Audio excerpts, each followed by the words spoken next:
When you picture the Garden of Eden, what do you see? Maybe a lush paradise with a sparkling river and animals just hanging out with Adam and Eve? We get that image from the Bible, specifically Genesis chapter 2. But what we picture as a peaceful garden is actually a wild place. A place of predators and prey, life and death. And it's those realities that will come to define humanity as a relationship with nature forever after the fall. As soon as Eden's gates closed behind them, Adam and Eve were left to wander a world of thorns and storms, hunted by lions, hungry and thirsty. The tree of knowledge was behind them, but they still hungered. For what exactly? The Bible is frustratingly silent on the details of what Adam and Eve ate after they were kicked out of the garden. But ancient writings suggest that they weren't doomed to starve. They found a second fruit, not of temptation, but of survival. A fruit that offered not the promise of wisdom or immortality, but the harsh realities of pain, labor, and the bitter taste of mortality. It was the first bite of the human condition. We don't know if this fruit had a name or whether any species of it survives today. But its story can teach us about our relationship to plants, animals, and each other. And to tell it, we have to start with what we don't know. The Bible tells us that when Adam and Eve ate the forbidden fruit from the tree of knowledge, God cursed the ground, which brought pain into the process of growing food. In other words, life would be harder now. But does that mean the garden was suddenly devoid of edible plants? Probably not. There's no mention of starvation in the immediate aftermath of the fall. Or are there any other stories of people who go hungry until they reach the land of Canaan, where God eventually promises to settle his people? So while the soil may have become less accommodating, the earth probably still yielded food for thousands of years. After all, the story of the fall isn't the beginning of the Bible. It's a single event within a much longer narrative that begins with creation itself. And up until that point, everything God made was very good. And since nothing is said about vegetation going bad, it's reasonable to assume that it remained just as fruitful and plentiful as it had always been. That means Adam and Eve could have continued eating from the tree of life. They could have found it, or from any of the other trees or bushes laden with fruit. It would have tasted sweet, too, because before the fall, there were no predators or parasites, so no need for plants to invest energy into bitter compounds to keep animals away. In fact, given that humans evolved in Africa, where bitter foods are typically more popular than in other parts of the world, maybe the tree of life wasn't so different from the coffee plant whose bitter fruit needs processing to become something we enjoy drinking. And while we don't have any Old Testament recipes, the rabbis did preserve an ancient tradition that Adam and Eve subsisted on figs after they left the garden. If that's true, then their diet might have consisted of wild fruits, including grapes, which were already present in the Middle East when humans arrived there. Grapes require no preparation. They grow wild. They store well, and they provide calories, vitamins, and minerals. In other words, they were perfect for nomadic foragers. Figs also would have been easy to harvest and high in fiber, protein, and fat. These two fruits alone could have sustained Adam and Eve during their travels. But there's another detail from Genesis that suggests that eating these fruits came at a cost. You remember the curse placed upon the serpent, the animal that tempted Eve to eat the forbidden fruit? The text says that God turned the serpent's mouth so that he would crawl on the ground, bringing him pain and making his life difficult. So even though the garden may have still been full of yummy foods, Adam and Eve's relationship to those foods changed. Now they had to fight to acquire them, to fend off predators that God had also cursed, animals that were once harmonious but now had become aggressive. So while there may not have been widespread famine, there was certainly scarcity, both in terms of food and safety. And according to Genesis, Adam and Eve needed to move. Right after the birth of their first son, they left the garden and settled down near the river of the east. This is the first time in Scripture that humans are called to leave the wilderness and establish a home. Scholars think this is one of the earliest examples of domestication in the Bible, that Adam and Eve transitioned from hunting and gathering to cultivating crops and raising livestock.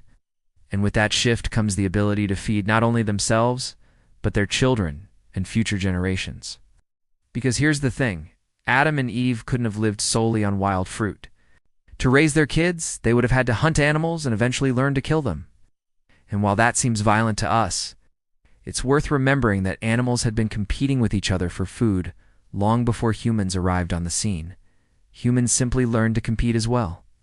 Over time, humans also figured out how to make tools, which made hunting easier and helped them grow new plants and raise livestock.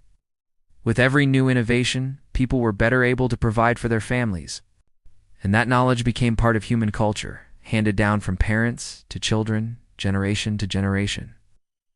As long as they followed these practices, humans could thrive. But straying from them led to hunger and hardship. In fact, the rest of the Genesis narrative seems to show a steady decline. In the chapters following the fall, droughts, famines, and floods repeatedly threaten humanity's survival, sometimes as punishment for humanity's wickedness, and sometimes as a consequence of the broken relationship between humans and the land. Take the story of Noah, for instance. God judges the world for its violence and sends a great flood, killing every living thing. Only Noah and his family and a handful of animals survive. Or the story of Sodom and Gomorrah, which some scholars think is an early version of the Exodus story. Here, God destroys 2 cities because of their wickedness, leaving their inhabitants to die horribly and painfully. God even threatens to destroy the whole world again, promising that only a remnant will survive, people who walk before him and are blameless among the nations. Now, most Christians read these stories as isolated events in human history, but others believe they're describing a universal reality. For followers of this view, the world is in a constant state of decline, a decline that began in the Garden of Eden and will only end with the return of Jesus Christ. According to this reading, the fall wasn't just an event, it's a process. Ever since Adam and Eve left the garden, humanity has struggled against forces that seek to destroy them. And it's only a matter of time before God steps in to finish the job. So how should we understand these stories? Are they metaphors for our experience in a fallen world, or historical accounts of real events? Well, it depends on how you read the Bible. But what's clear is that no matter what caused the world to become a more difficult place, humans rose to the challenge, innovating, adapting, and overcoming. Through trial and error, they learned how to live in a fallen world. And those lessons survived too, embedded in the genes of every person alive today. When we look at our DNA, we see evidence of natural selection acting on our ancestors over thousands of years. In other words, changes in the genetic makeup of a population over multiple generations. But we also see evidence of something else, something scientists call positive selection, which describes traits that become advantageous through random mutations. Most of these beneficial traits help us resist diseases, but some have to do with digestion. In other words, our ability to digest certain foods changed after the fall. Our gut microbiome, which contains trillions of bacteria, fungi, and other microbes, is the product of both our genes and our environment. And it plays a key role in helping us extract nutrients from the foods we eat. Some groups like the Hadza, who live in northern Tanzania, subsist primarily on wild plants and meat and have microbiomes that are different from people who eat a lot of grains and dairy. In fact, studies show that the Hadza have more genes linked to digesting plant starches than people from farming societies. All this is to say that our guts evolved, at least in part, to digest the foods we needed to survive. And if our ancestors were eating wild fruit, then their digestive systems would reflect that.